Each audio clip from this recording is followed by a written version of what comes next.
And now the final and longest session we have today is our panel discussion. How can we build and strengthen the shoal? We're very excited and privileged to be welcome to be joined by Nina Seal, Synchronicity Earth's brilliant communications manager, who is not only a very talented facilitator but also an absolute fish fanatic. I think Nina will not mind me saying that. Nina will raise discussion with our panelists and work with them to uncover ideas on how we can together increase and strengthen the participation of strategic and local action partners. So, Nina, over to you. Take it away. Thank you so much, Michael. And yes, as somebody who loves fish, this has been an absolute joy. Thank you to everyone who has shared their stories. It's been a journey all around the world. And obviously, working for Synchronicity Earth, we specialize in overlooked and underfunded. So freshwater fish are very close to our hearts, but today they do not feel very overlooked. And it's really wonderful to be with you all when we all have such passion for these incredible creatures. So yes, I will be talking to a wonderful panel today about what shoal partnership means. And I'm delighted to introduce them. I would like you to imagine that we are in a beautiful setting, as we've discussed before. We're on the banks of a river and we're all sitting there, and that's what I'd like you to imagine, as it's hard to see when you're looking at all the Zoom screens. So the people that are joining me on this bank are Dr. Sherazad from Progress in Indonesia, Professor Josie South from the University of Leeds, Khalid Pasha from the IUCN Asia Regional Office, Daniel Wilcox from the Asian Species Action Partnership, Priyanka Iyer from Zoo Outreach in India, and Felix Feider, who is joining me from another room in this office in Synchronicity. So thank you so much, everyone. And as we have learned today, Shoal really is all about an uplifting partnership approach. And it's been so wonderful to hear from all these different types of partners today.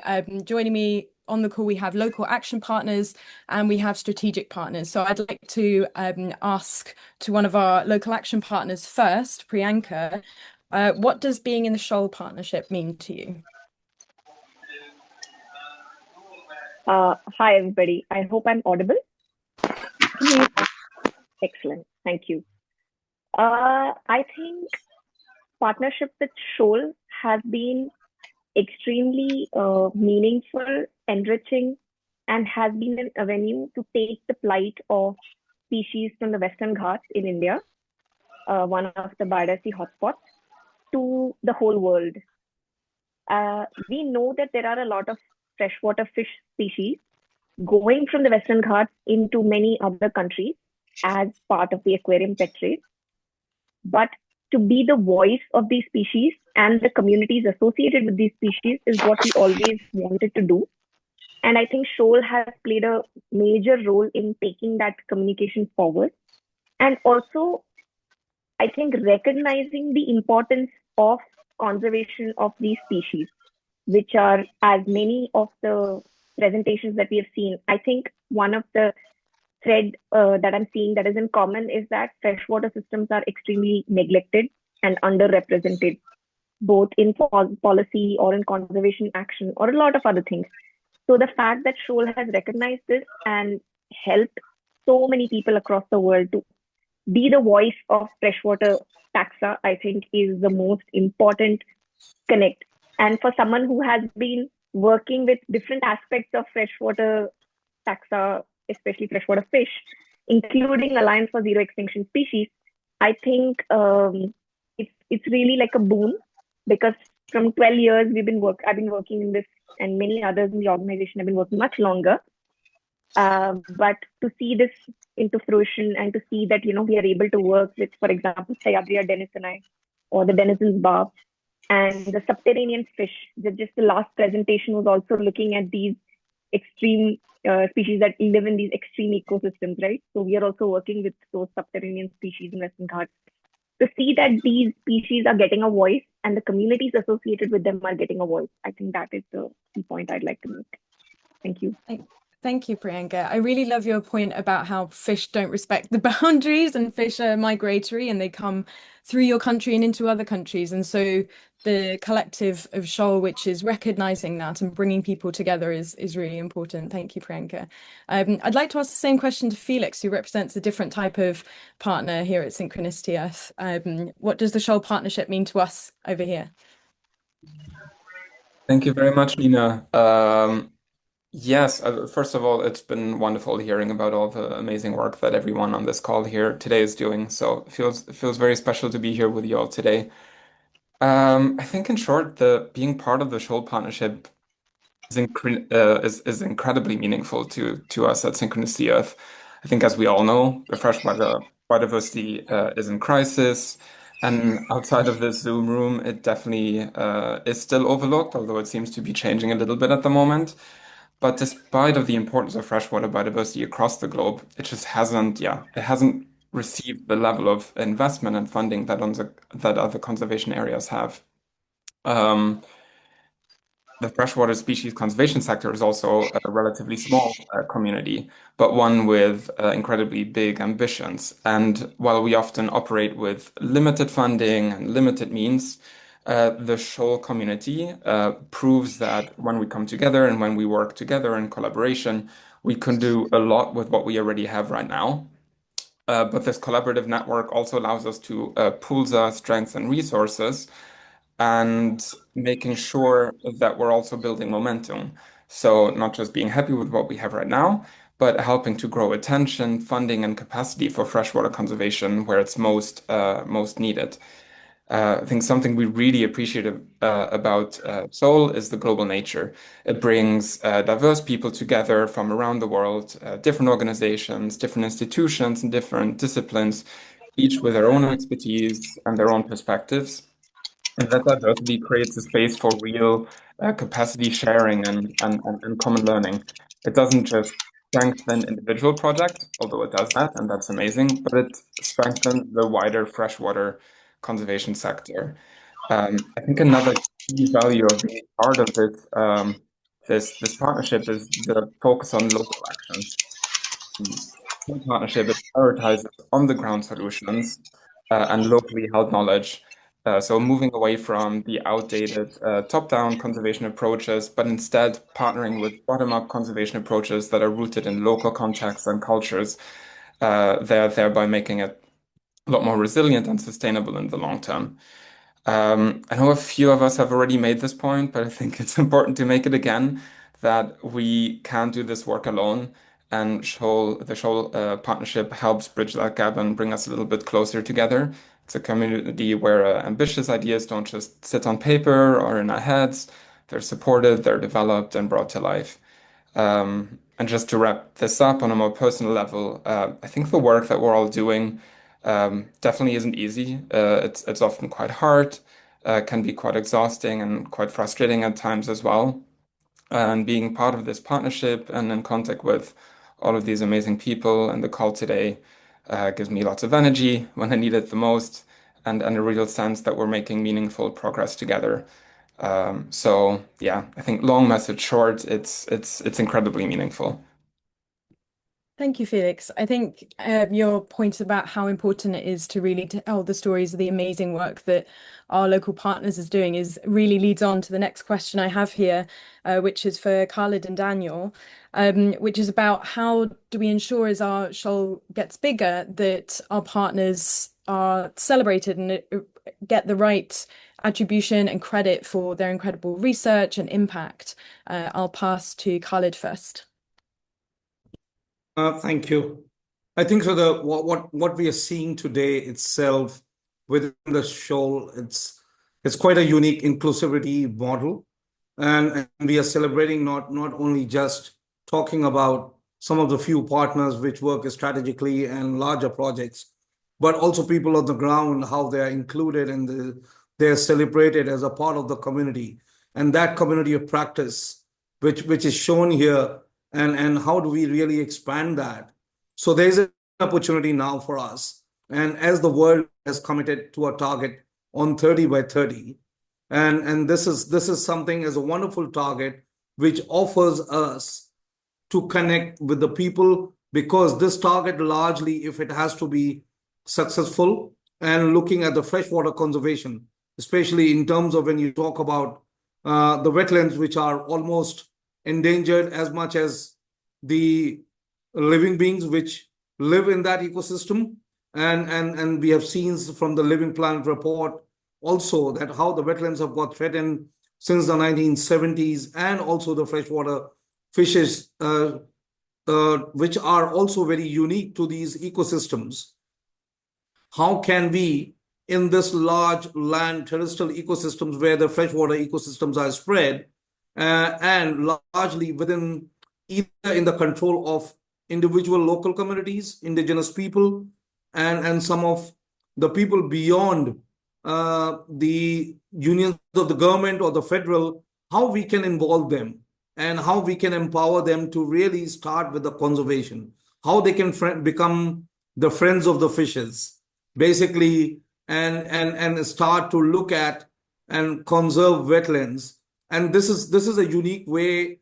And what I've saw in the last 1.5 hour is celebrating those kind of partners which many of you have, which you have here on the screen, is a unique way. And that is the way I think so. The more we get inclusive in conservation on ground, the more we try to empower some of these local communities and the people who matter on the ground, and they take the ownership in conservation. That's where the conservation becomes a success, because then it's being celebrated not through somebody else as a third party, but I am celebrating within my house about my own success. So that's probably the model I would look at it.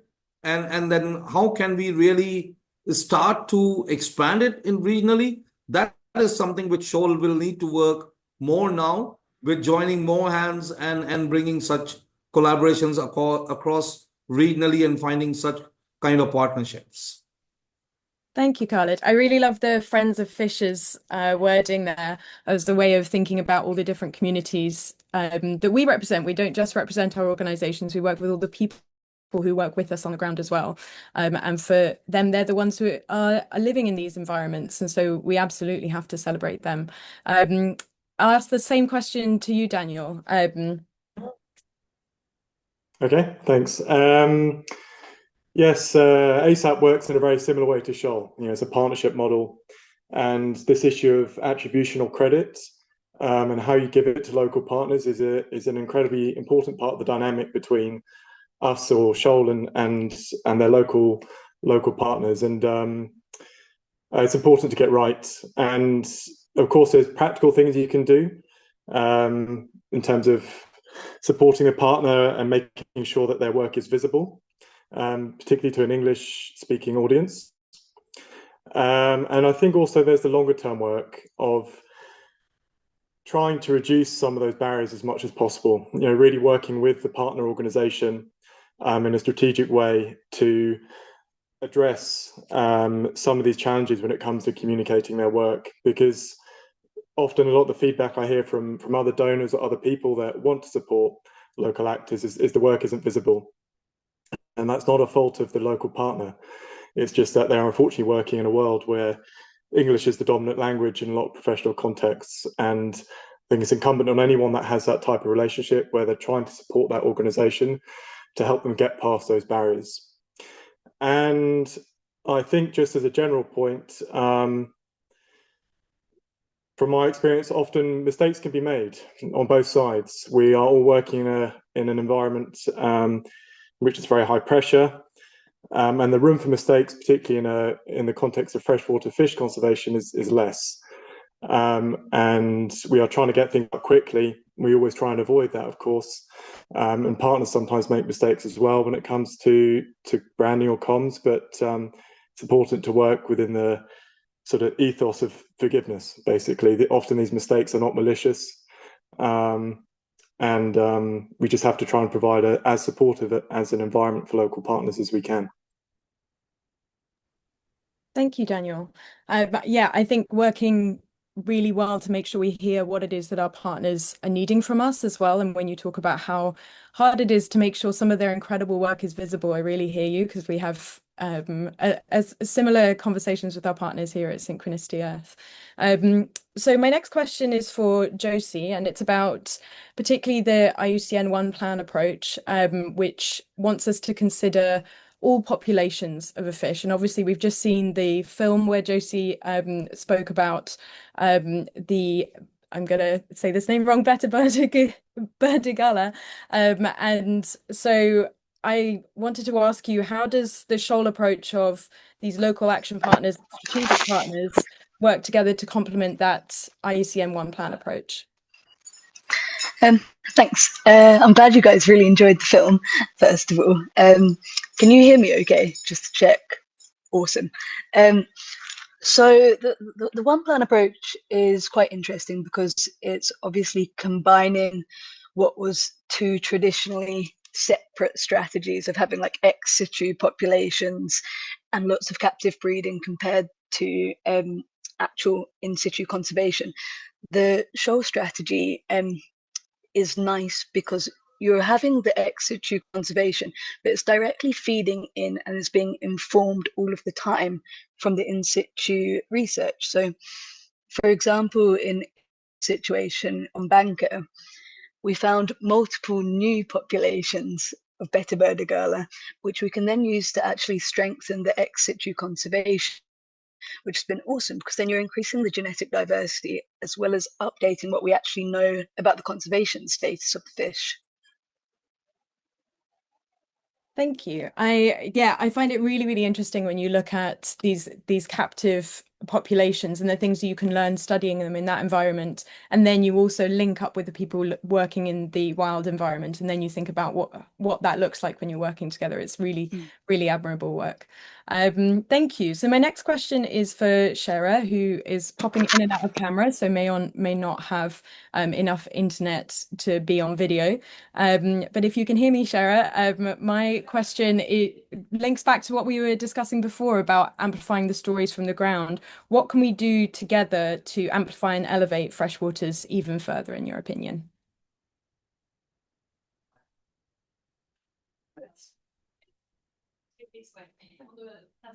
I'm worried that Shara's internet has dropped off the call. I'm going to redirect that question back to you, Josie. Sorry, can you repeat? So the question is about how we can further amplify the stories of our freshwaters. Yeah, so I guess there's multiple ways, and that's also what's been showcased by everyone on the call today, that there's so many different ways of communicating, whether it's through little films, whether it's through community action groups, actually working in communities to go and show people what's in their fresh waters, as well as communicating with people at home. I find it really, it's been quite hard explaining to people what our team's been doing, what other people have been doing. So I think just repeating the message and finding different visual ways of showing, I think, have been awesome in to actually communicate and get people interested in what you're doing. I work a lot with students who love animals and they're like really on the ball in terms of conservation and what needs to be done. But actually, I find with freshwaters, there's been this obvious disconnect, and trying to make it more accessible for people to engage with what we're doing is a really key way to sort of expand interest and the way people engage with us. Thank you. I'd like to ask Priyanka that question as well. And you also work with outreach, so I think you probably have a lot of experience of this. Yeah, thank you so much, Meena. So the thing is, zoo outreach, actually, we are incidentally in our 40th year, and most of our 40 years have been spent working with mainly outreach related work. So, and we continue doing so. So, what we have realized is, first things first, echoing a little bit what Josie was saying, is that working with community members, I think, is crucial because you're working with fish. but also understanding what is their perception of different changes that have happened and their use case, their cultural connect to the river system itself, and their that sense of pride that they might have associated or memories that they might have associated with the river system. Along with that, understanding what is happening to the taxa of interest, the freshwater fish that we are looking at, for example, if it is Denny's or whether it is the subterranean fish that we're looking at. And also, in case of subterranean fish, it's different because based on our perception studies, what we understand is we need to first create awareness that these species have been around since before the time of dinosaurs and they've been underneath our feet and we have not just seen them or made, recognize them for a very long time. So that is something that's where we start. So basically removing that fear of the unknown and sort of embracing the species as a species of pride because they're only found in certain river patches. Similar to that, same with the Denny's, is that there is a different challenge where there are certain anthropogenic pressures that may be acting on the species and how we identify specific river stretches, again, in an inclusive manner, using the specific facilitation techniques of CPSG and including them into the process. That is crucial. Through outreach, basically moving towards behavior change in both scenarios of different kinds, but that is informed by our interaction with the community. And another point I'd like to mention is that I think to take it forward, looking at, I think, habitat restoration at different levels based on the river stretches that have been identified, understanding the pressures that are acting on it, and as a team, like the scientific community and the communities together, the local communities together work towards making the habitat more conducive and more taking it towards a restored situation for the threatened species that we are looking at to continue living there and to thrive and to do well for future generations to enjoy their beauty and for ecosystems to enjoy the role that they play, the crucial role that they play. Little is understood. So I think that is very important. And sort of moving that behavior change not only from an extraction perspective, but slowly take them also towards a sustainable use perspective. Looking at mechanisms to, have inclusive action plans with local communities. So some of these things, these are the things that I think, would actually amplify and elevate the status of freshwater biodiversity to the next level. Thank you so much, Priyanka. I really like how you had a bit of a time perspective there of, we're talking about these fish now and we're talking about what the situation is now, but all of us have stories throughout our lifetimes of our interactions with not just these species, but also these habitats. And their history on this earth is so much longer as well. Once we start looking at the taxonomic histories, they've existed for so long, and we have so much respect for that.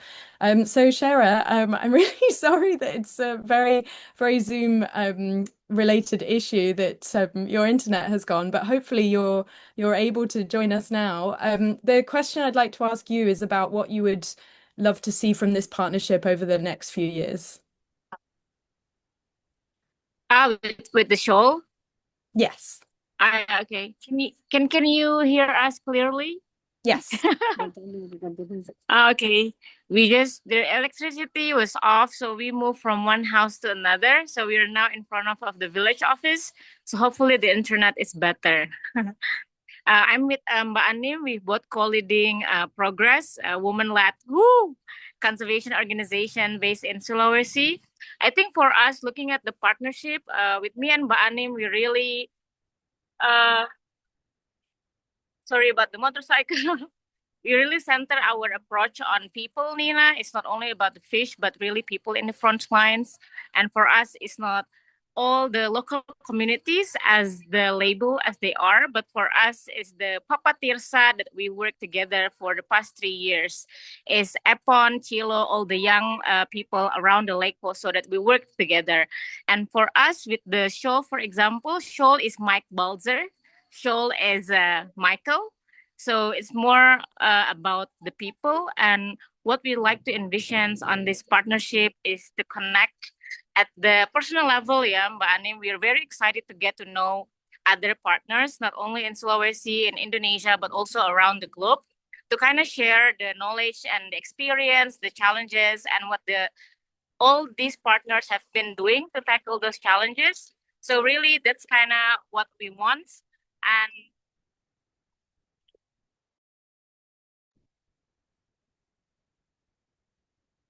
Okay, I think we've lost Shara there. It seems that there was okay. maybe some more disturbance. Thank you, Shara. So we are moving towards the end of our session here today, and I'd like to open up the floor for questions. So we've had some questions come up in the chat already, but if you have any questions and you would like to speak up and ask things of our panel or our SHOAL team here today, please just let me know. Stick your hand up in the Zoom. A question that I noted that we had earlier was specifically about the habitat work, and I think we've discussed some of that work today, but I think this question from David Alila in Tanzania, who works on killifish, says, my biggest concern is that some species may go extinct before they're even discovered or described.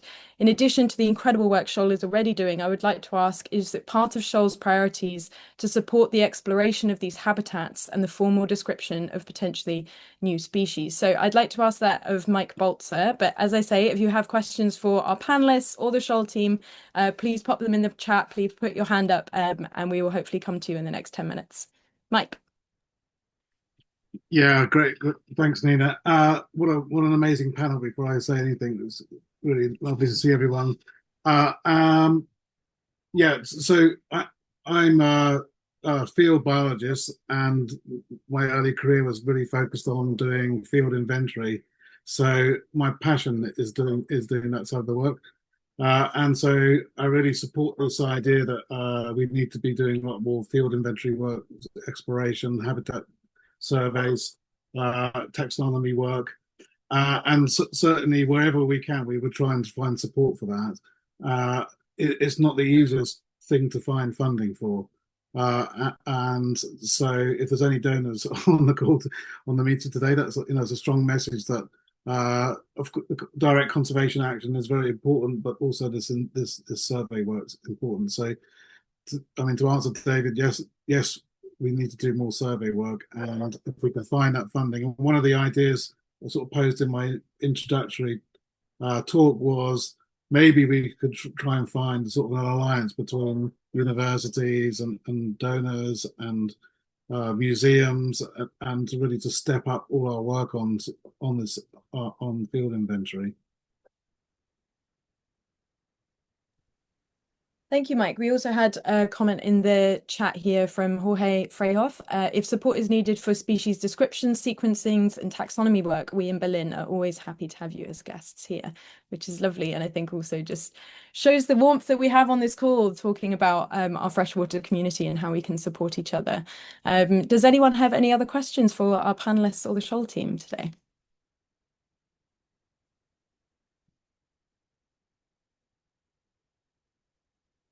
Okay, I might pick up on what Mike was saying there about funding, which is possibly the elephant in the room, or the Mekong catfish in the room, if we're going to go with freshwater, which is about the challenges that we all face in getting people who are outside the freshwater conservation space to care and to get funders on board. So perhaps I'll open up to the panel. Just unmute yourself if you're on the panel and you'd like to answer this question. What your thoughts are on how we can better engage funders in this space and get people outside the freshwater conservation space to care.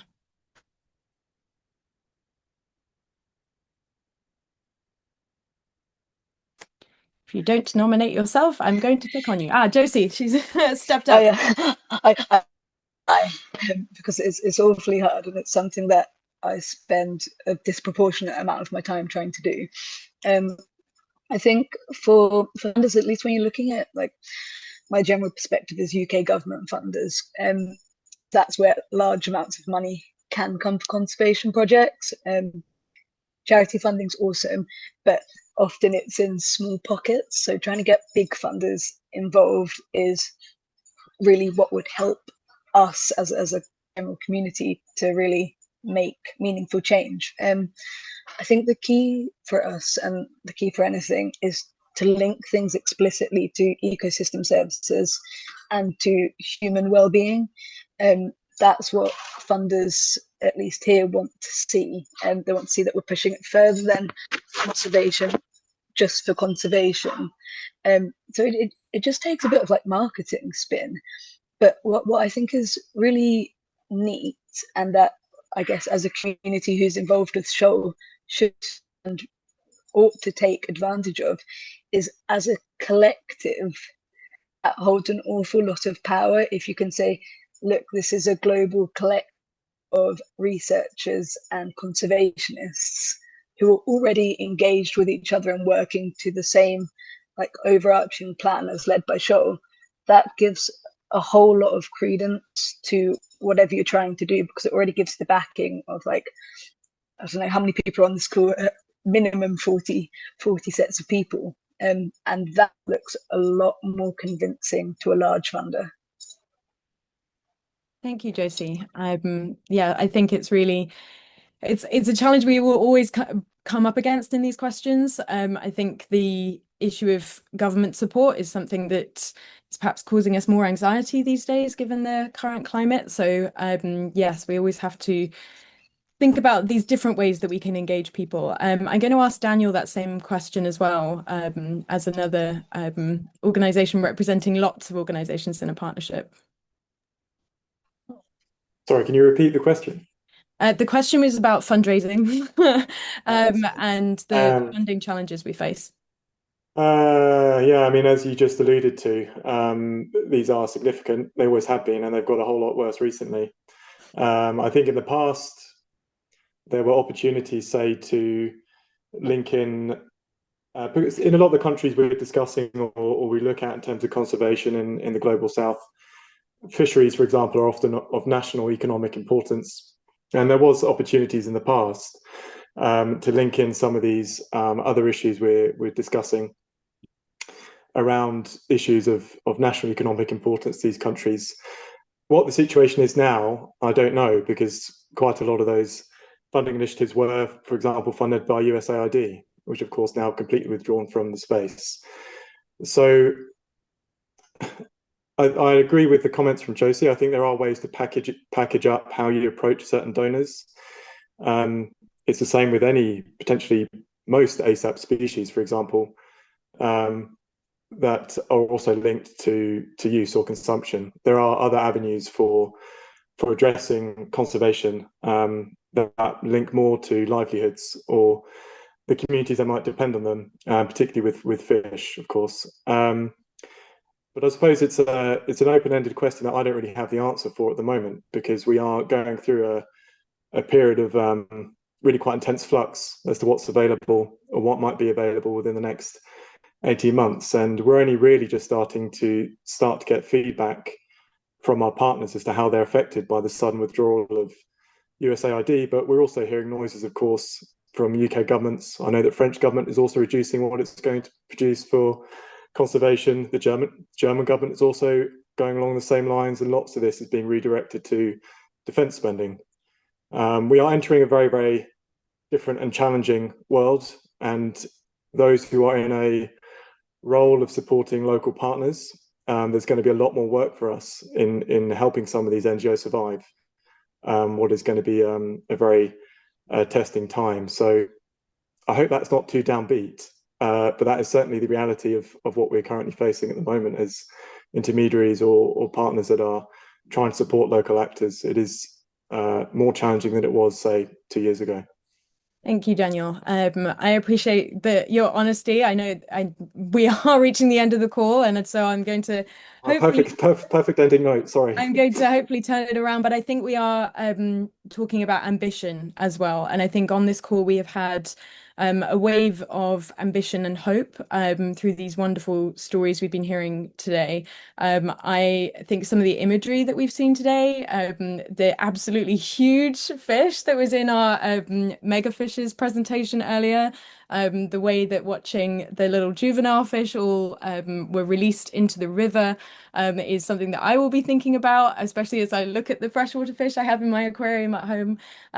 So I think there's loads and loads of reasons for us to be very hopeful that these are the people on this call who we've heard from today who are championing these fish, who will be inspiring people to join our shoal, to speak to funders and get the support that we need. And I certainly, as an organization that supports shoal, am really optimistic about the ambition of the Thousand Fishes, and not shying away from the challenges that face us if we're wanting to really turn the tide on this. So with that, I will hand back to Michael to close up the session. Thanks so much, Nina. That was brilliant. And thanks everybody who asked a question. Just to double check, has everybody asked all the questions that they'd like to ask for now? Has anybody else got anything they'd like to add? I've got a feeling, Jörg, yes, I've got a feeling you'd like to ask something. In the last second, thank you very much. So first of all, I really have to gratulate you. This is has grown into a fantastic success story. Indeed, when all of this started, even with the freshwater fish specialist group many years earlier, there was a big discussion to do something like the marine census of life, which was active, let's say 20 years ago, or a multi-billion dollar project financed by a private American donor, and not built on conservation, but built on curiosity. I mean, in these times, America does suicide, Europe follows them, but there is, and I also see this very much from the presentation here, strong new players in the field. There are multi-millionaires in India which could potentially fund some big explorative projects, big conservation projects worldwide, and China the same. So this is just an idea. Thank you. Brilliant. Thanks, Jörg. And if anybody does think of any more questions after the event, or they have something burning now that they, for whatever reason, don't want to ask, please do send them into us. We've hit the hour now, so we've kind of been right on track in terms of timings, which is I'm very impressed with everyone involved with this to stay on the timing. But if anyone does think of a question, please send them in. We'll do our very best to get back to you as soon as possible. And thank you, everybody who joined us today for taking the time out of your busy days to participate in this. This is the very first of an annual series of all partner meetings. So we're looking forward to seeing you again next year. Hopefully we'll see each other before then, but it's been really brilliant to sort of get everybody together at the same time. We really do appreciate your participation, both in today's meeting and in the fantastic work you do in the partnership. It's worth mentioning that Shoal will be at the World Conservation Congress in Abu Dhabi in October. We very much hope to see you in person there. And we'll follow up after tomorrow's session. We have another session for Western time zones. And then on Friday, we'll follow up with all the invitees, with all the films and the presentations. We are currently producing a series of webinars and hold one every month or 2 months or so. And have so far, we've spoken with some incredible experts about new species discoveries, taxonomy, killifish, and we have lots of exciting webinars lined up over the coming months. So please stay tuned to our social media and ensure that you're subscribed to our monthly newsletters to stay in the loop about those and the wider world of freshwater conservation. Equally, if you have any stories that you'd like to share with the wider shoal, please do get in touch with any of us or myself with the stories that you'd like to share with the shoal. We're very, very keen to tell the stories of the work that you're doing. We really hope that you enjoy the rest of your day or the evening. I think for a lot of people, if this was an in-person meeting, we'd probably all head out now on an excursion to a freshwater body to chat and to spend time in the habitats that we're working to conserve. As we can't do that together, we urge you to give yourself the time today or tomorrow to go visit a river, a lake, a wetland, a spring, a swamp, whatever's closest or most meaningful to you, and spend a bit of time enjoying that environment. And we thank you once again and very much hope to catch up with you again soon.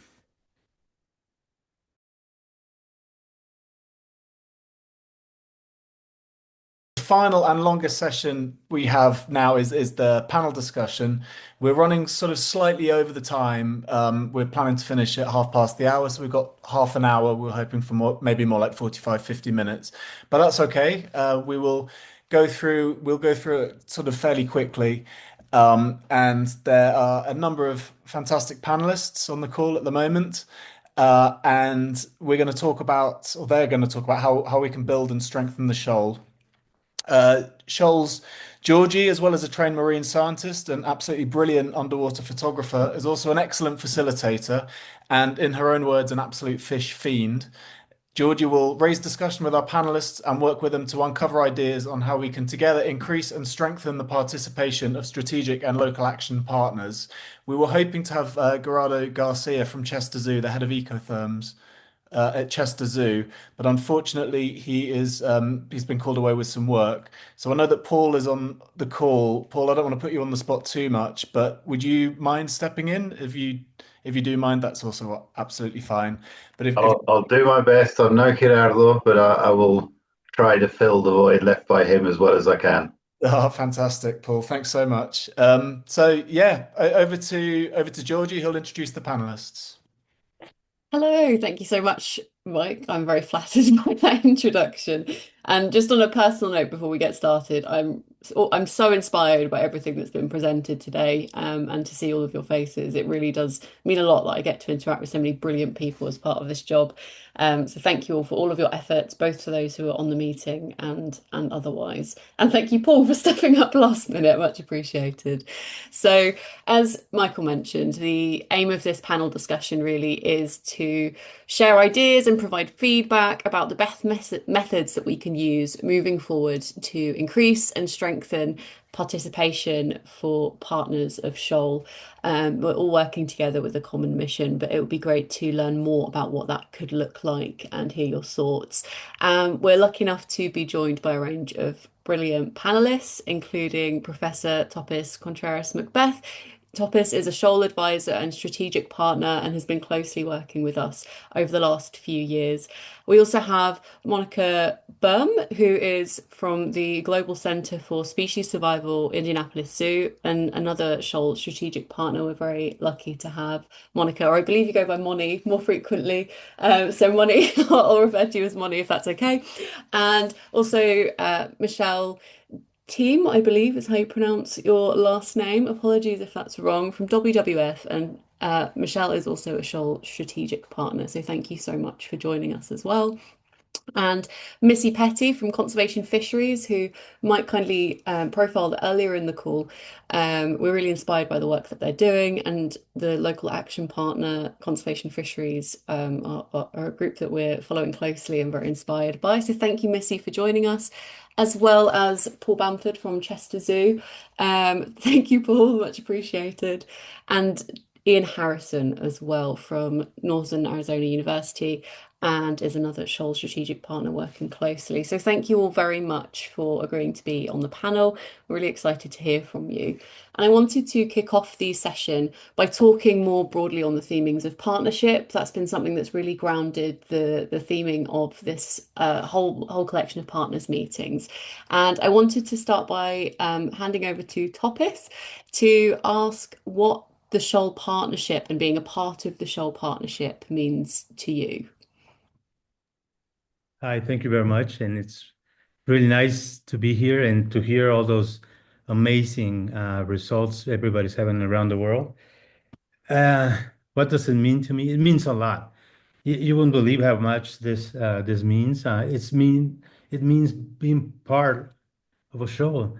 You know, when you're doing all your work and facing all the problems we need to face every day when you're doing freshwater conservation,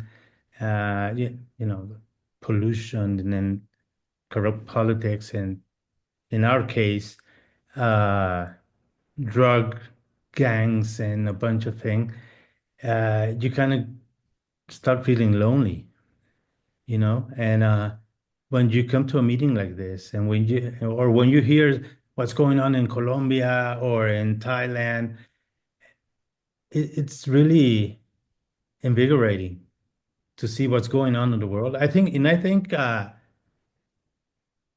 this organization has managed to do that for us. We didn't have that, I don't know, 8 years ago, but now here we are.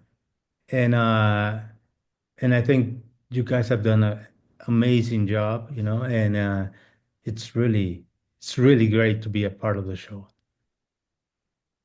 That's a really lovely answer, Topis. Thank you. I think especially the notes that you said about the negative news that we often face as conservationists, it can be quite existential, which affects you deeply as a person, not just as a professional. And I think that these kinds of alliances do really open up the humanity behind what we're doing. Of course, we don't want to focus too much on the negative, but actually we need to recognize it in a candid way because it does affect us, whether we want to recognize it, and working together helps with that. So thank you. That was a really lovely response. And I would be really keen to also ask the same question about what partnership means to Michelle, if Michelle is available. Thank you. Georgie, can you hear me okay? Yeah, loud and clear. Okay, great. So I'll just start by saying thank you for having me here. Um, my my current role, I lead the freshwater work for the US team of WWF, and we focus on our efforts to support priority places of our organization around the world and bringing freshwater conservation into those efforts. But my roots is as a fish biologist. I studied fish, some large river fish in the Colorado River for my graduate work, and I'm also on the IUCN Freshwater Fish Specialist Group. And when I look at the landscape of work, I think Topis said it well, that this work of shoal has filled a really critical niche that was missing. And it complements so well a lot of the work that organizations like my own are doing more at that. Mike had put up the freshwater challenge that, driving that larger conversation around making sure freshwater is clearly integrated into targets that are set for countries around the world, but getting the local on the ground conservation work, it's so inspiring, and it's been wonderful to be part of this and to see it develop and flourish. And we've been really grateful to partner with you all on reports like the world's forgotten fishes, and then the follow-on Mekong forgotten fishes, and seeing the impact not only in specific places and with specific species, but also in terms of raising the profile of freshwater species conservation. Because I think, water resources on its own is already, has a profile, but this topic and the importance of not letting biodiversity conservation only be dominated by terrestrial and marine species is critical, and really grateful to be part of this larger group of shoal that are making that happen. So thank you. Thank you. That was really lovely. I think the point about working together for these sort of flagship reports like Forgotten Fishes is so key, because it allows us a chance to say to the broader conservation landscape, to funders, that there is a growing movement of people wanting to do the work but just needing that bit of extra support. And yeah, that's a really lovely answer. So thank you again. It's really valuable to have your input. Okay, I'll move on to the next question, which is talking quite thematically works on quite well. What we can do together to amplify and elevate freshwaters further, and what collaboration would look like ideally to be able to do that. And I'm going to pass over to Missy Petty from Conservation Fisheries, if that's okay. Sure. Yeah, fantastic. Thank you, Georgie. And thank you, everyone, for allowing us this opportunity. We are very honored to be here today and to be a part of this collaboration. I'd like to call what we are doing as working together to help elevate freshwaters and also to conserve the biodiversity and the life forms that are in these waters that we all care about so deeply. I think what our organization has evolved to try to do to help amplify and elevate freshwaters and the work that we do, which is on the ground, actively working to restore many fishes that are so imperiled that they are only found in one river reach here in the southeastern United States and nowhere else in the world.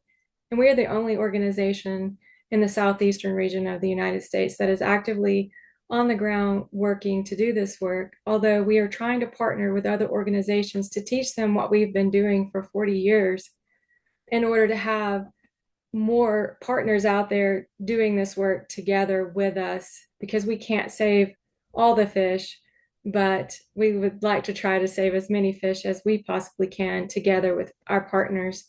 And a good way to do that is by communicating and educating, which is something we're all talking about today, because as you all know, if we don't know about something, how can you care about it, right? And one way we have found that has been very effective is to have a very simple, consistent, and clear statement of what you do. So for conservation fisheries, a lot of our merchandise, our educational materials, throughout our tours and all of our community events, we simply say, we save fish or save the fish. And that is a consistent message that we take throughout our community, all of our work that we do with our partners, anything that we have that is branded, such as our social media content, our website. Because what you want to do is engage people's curiosity and their awe, because we all know why it's important to save fish on this planet, right? But we need to engage everybody, and I think most importantly on our local levels, why we are doing what we're doing and why it is so important. A lot of what we do is by using social media to help do this education and what we like to call entertaining.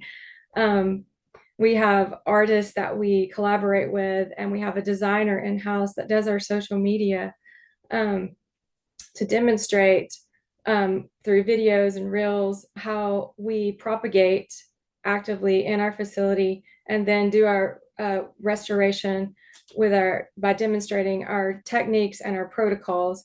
And we try to do this in a very fun and artistically way. And we always credit our partners when we're doing this work through our social media. And a lot of the posts that we do on social media, we collaborate with other influencers that are outside of this freshwater realm, but that has given us exceptional traffic and brought interest from people who have never considered freshwater fish as important.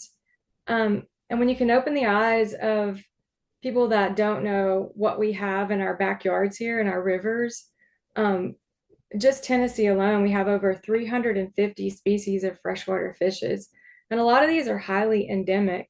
And I was saying, many of the fish we work with, a handful that are currently in our facility right now, exist in one river reach within several states that we live around and nowhere else in the world. So it's very important to speak to anyone that's willing to listen, to inspire them to help amplify your messages. We host a lot of community events. And as we are doing today with this panel discussion, we do a lot of that here locally, and we invite our partners, as you all are doing here today, to come sit on our panels and discuss with the public, why we're doing the work we're doing. And I think that builds a lot of trust, and it instills to everyone that what you're doing is you're working with integrity and building a community to help support the work that you're doing. And we speak to anyone from schools to universities to grade school. All of our conservation partners, we will form and build species specific conservation committees.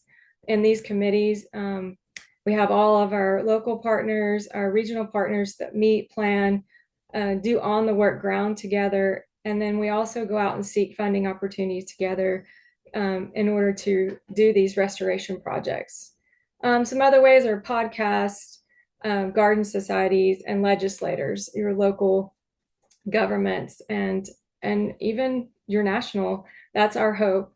One of the things we've worked on recently is a longstanding partnership with the Great Smoky Institute at Tremont.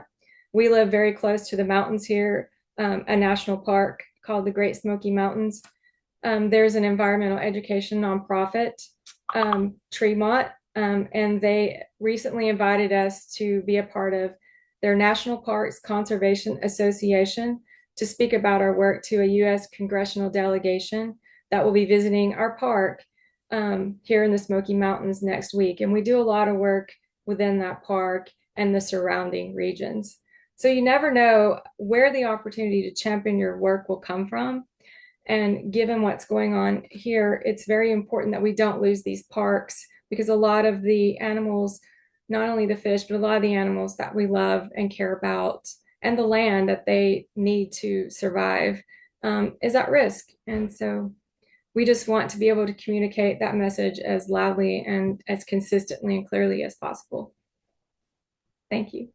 Thank you. That was really lovely. I know for certain that the Shoal team are often in awe of the content that you post on social media, and it really sets a great example of doing work that's evidence-based, that's informed, but also is fun. I've really enjoyed following you on social media, and it certainly has inspired me to think about how we can communicate more effectively by we want to use the technical language and we want to be scientific in our approach, but that's not mutually exclusive with having fun. And I think your content and your social media posts really highlight that. So thank you, and thank you for your insight. That was really brilliant.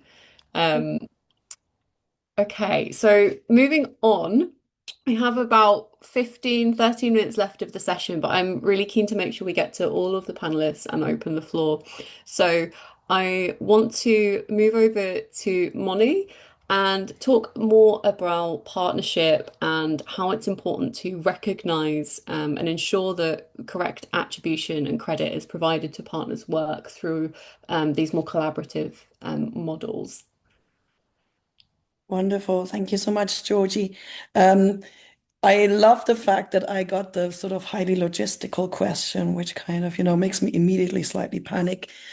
So just as quick little background, so my role at the Global Center for Species Survival is in many ways kind of grappling with the same question of attribution via kind of in various ways. One, because the Global Center is there to support the various IUCN specialist groups in their work. So again, it's like, how do we represent the work that they're doing fairly so that we obviously don't kind of shine the light too much on us, but really let our conservationists shine that do the really important work in the field. And the same also goes quite often for some of the IUCN specialist groups themselves. It's like, how do they attribute stuff to the work that's done by the specialist groups as opposed to their members or their local action partners on the ground? So we kind of come up across this question a lot. And from my experience, I could come up with a really boring logistical answer straight away. But let's maybe start with sort of like the overarching principles that I think are really important. And I mean, one is to just always really maintain open communication and be really kind of have regular communications like you have right now with the partners about what the vision is, what the strategy is, who does what, how everybody can contribute so that everybody kind of knows what's happening, who the other players are, and so on, and everybody feels included. And I think also part of this, and that's the thing that I always really like to stress, is that it's really important that in a partnership like this, I always think that we're often afraid to kind of forget about kind of acknowledging somebody or attributing something correctly.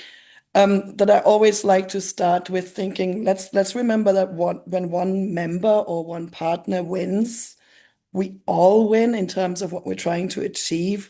So, mistakes can happen, but ultimately we're all winners in this, and really start to encourage everybody to just celebrate each other's accomplishments and achievements. I think that's so important in terms of just kind of building a culture that we're all in it together. And, sometimes it doesn't really matter that much about the it does obviously the attribution, but ultimately outcome is really what we're striving towards.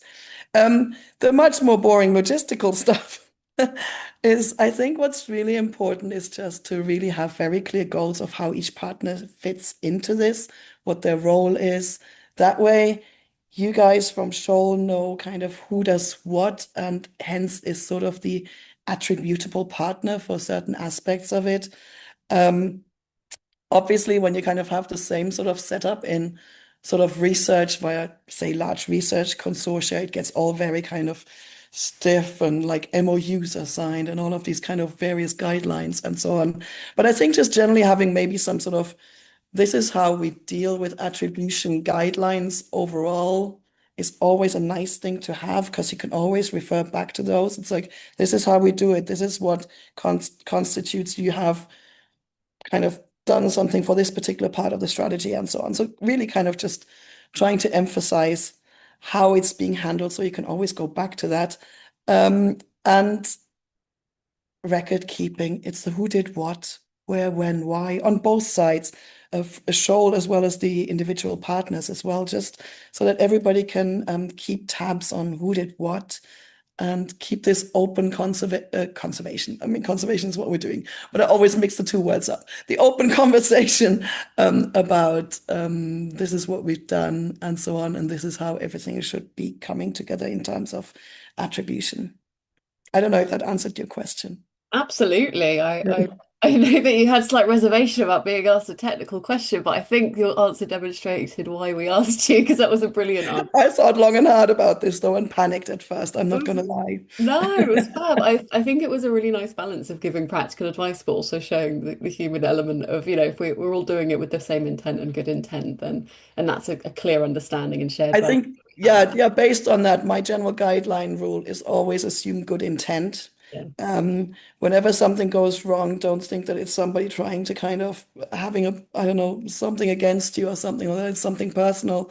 Always assume good intent. And I think that's always sort of my ground rule for most things that happen, because half the stuff really, not half, 95, 99% of the stuff really is just good intent, and just something went wrong, and that's fine. It happens.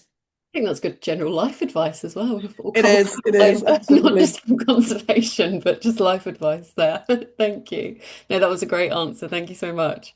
And similarly, I wanted to ask Ian. Is Ian still? Sorry, I've got so many people on there. Ian Harrison? I'm here.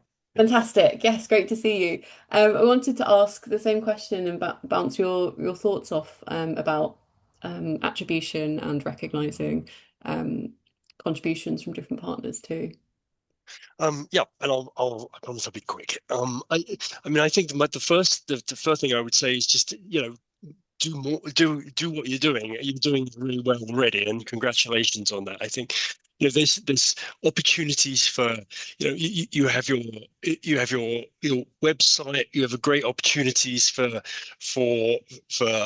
blogs and for case studies about work that the partners are doing, and I know you're already doing that, and so just more of that is great. I think spotlighting areas, regional areas where you've got partners that are working, where you can kind of highlight the work of those partners, really good, and in your kind of news pieces and blogs, finding opportunities to get the quotes from partners so as their voices are there, all simple ways of doing of kind of getting that credit and attribution out there. And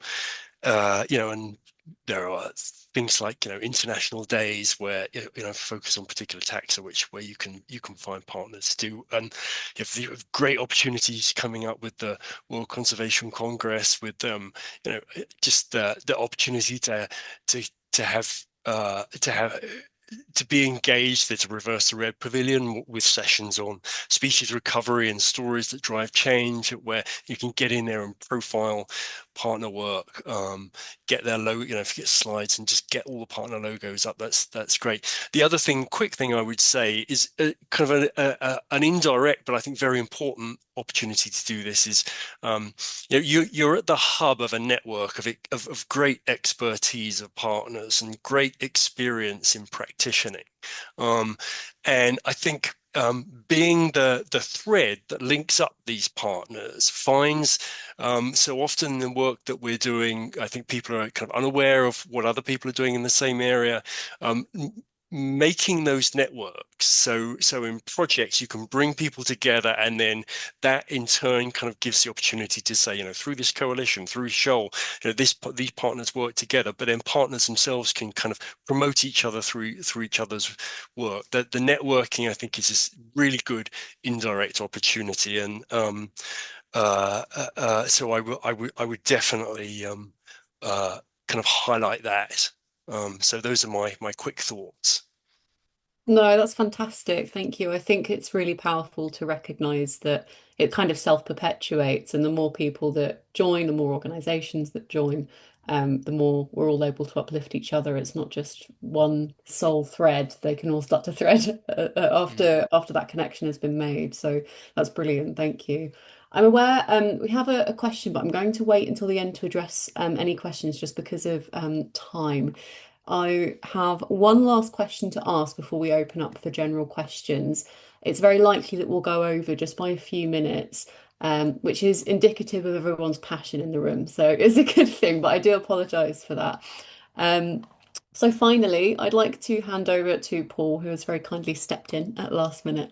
And this is in regards to IUCN's one plan approach. And I wanted to ask Paul, how does the SHOAL approach of local action partners and strategic partners working together complement the IUCN's one plan approach? Thanks, Georgie.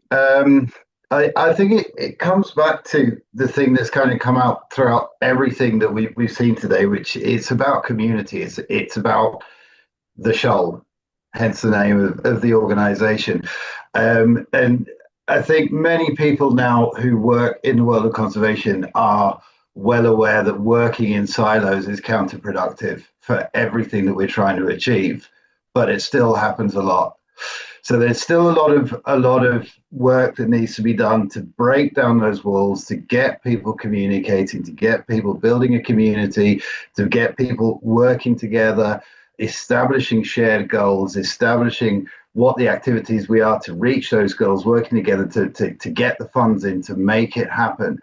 And so it's not just about the sort of local, but it's about building the line of communication from the local and from individual initiatives up through the community all the way to the global. I really want to go back to Tim Lyon's presentation where he really highlighted the need for conservation planning, for bringing people together in a room, which is what SHOAL is doing, to start asking the questions of what do we already know, what are the baselines, what are the problems, how do the problems and the baselines intersect, and what does that tell us about where we need to go forward, and then setting an agreed roadmap for how to work together, starting from looking at the individual local pictures, but then building that up to a global roadmap for freshwater conservation.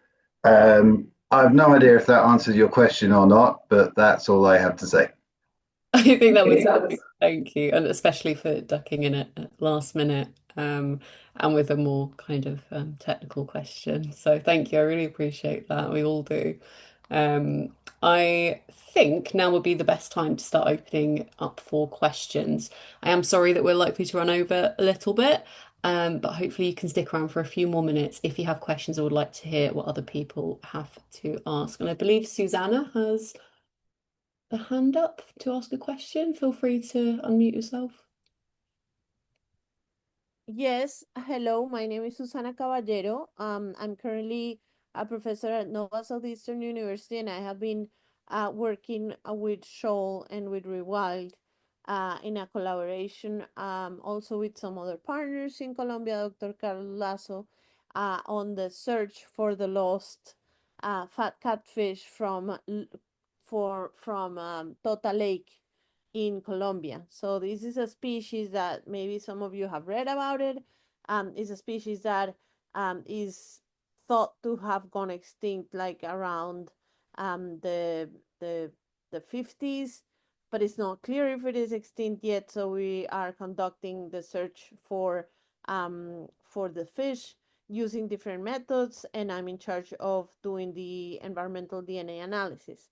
So my question and my bigger kind of concern or interest is about how do we build a stronger network between the researchers that are working with SHOAL and in this group. I mean, is for me it has been amazing to listen to all of your work and different projects, and I was particularly interested in the project that we just saw by Dr. Tobler on adaptation genomics of these fish, because I personally have these kind of questions as well.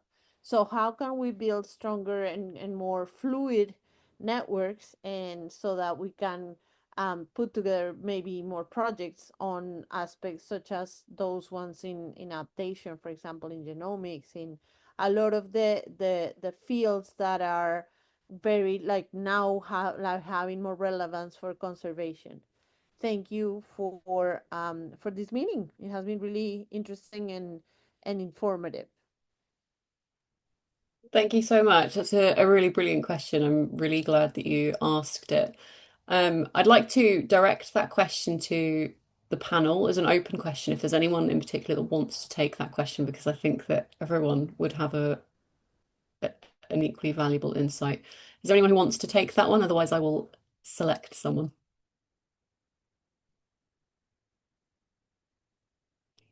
No? Okay. Topis, I think I'd be keen to hear more from yourself regarding that question. Yes, we have to take advantage of this platform and do what Paul just mentioned, no? We have to get together, find those through a planning process, find those projects where a lot of us can work together. And the thing is, the whole framework is now here. It wasn't here some years ago. So now that we're here, I think it would be easier to do many more projects, you know, since we started. There's been a boost in fish conservation projects all around the world, and I think this is the best moment to work together to get more ongoing projects like the one Susana was suggesting.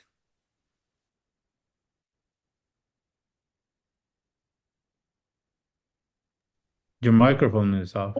Thank you. I'm aware we now have some added contributions from the rest of the panel, so I'll hand over to Monu. Cool, thank you. I think also each and every member of this shoal is linked into their own wider networks as well. So if anything like this comes up, and more input, wider input is needed, I think the flow of information and contacts can go either way, from like sort of the bigger partnership down to the local actions, and the queries back up as well for like, we really need help with this. And then I think using this as sort of like hive mind is the wrong word, shoal mind. I don't know, is that now a word? We can make that. I think is also really important because every single member here has access to networks, resources, knowledge that can be put in place to maybe make those right connections as well. Fantastic. That's great. I will hand over to Ian and then we'll wrap up the panel session. So if anyone does have further questions, feel free to leave them in the chat or email us. But I'll hand over to Ian for our final contribution. Just to underscore what Moni just said, and I think and Susanna, I think that it is a really important question, and this idea of establishing networks is really important. And this was brought up actually at a session at the SSC leaders meeting last year. A great session where there are groups like ASAP and other networks that really are a kind of a great conduit, I think, for making the links between the researchers and the people doing the work on the ground. And I think mobilizing that is good. I think kind of linking to specialist groups that are a blended network of researchers and practitioners, and is an opportunity. And there are IUCN has SSC national groups that I think one could link into those in terms of identifying where there is work being done, and then who are the other organizations that are engaged in that work in a research capacity or otherwise. So it's looking for those existing places, and they are there. And I do think it is really important, because very often one sees that there's research work that is being done which is not drawing on the information that's coming from, that's unaware of the work, the practitioner work that's happening right now on the ground, and also finding ways to get that field work, those field work results into the hands of the researchers, whether it's through scientific publications or getting it out, as I say, case studies through SHOAL, I think is a way to do that. Those are just my quick thoughts. No, fantastic, Ian. I think that really validates a lot of what's been being discussed more broadly, but also internally within SHOAL. And as Mike mentioned, the recruitment of our data officer will be a key part of how we monitor 1,000 fishes, but it will also be an opportunity for us to formally make a database of who's doing what and where.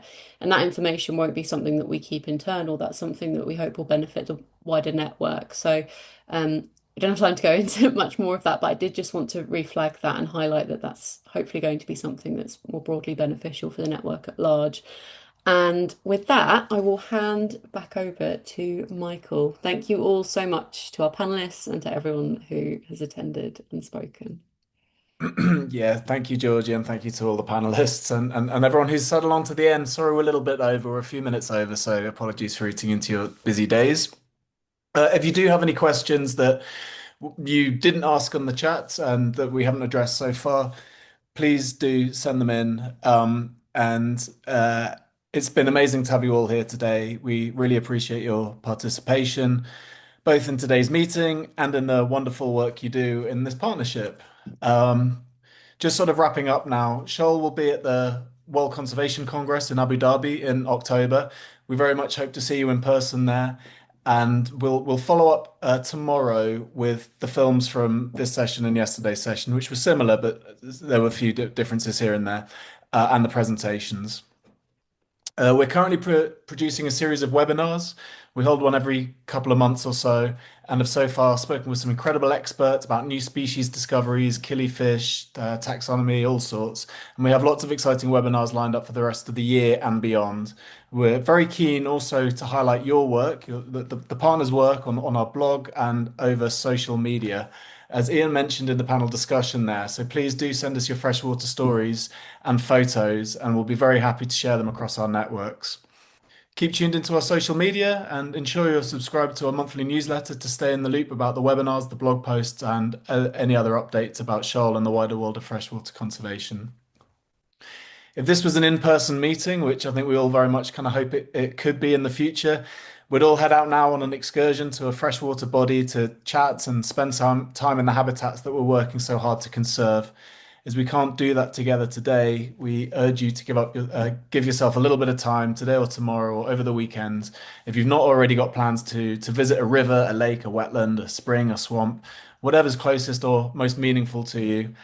We very much hope you enjoy the rest of your day. Thanks once again, and we hope to catch up with you again soon.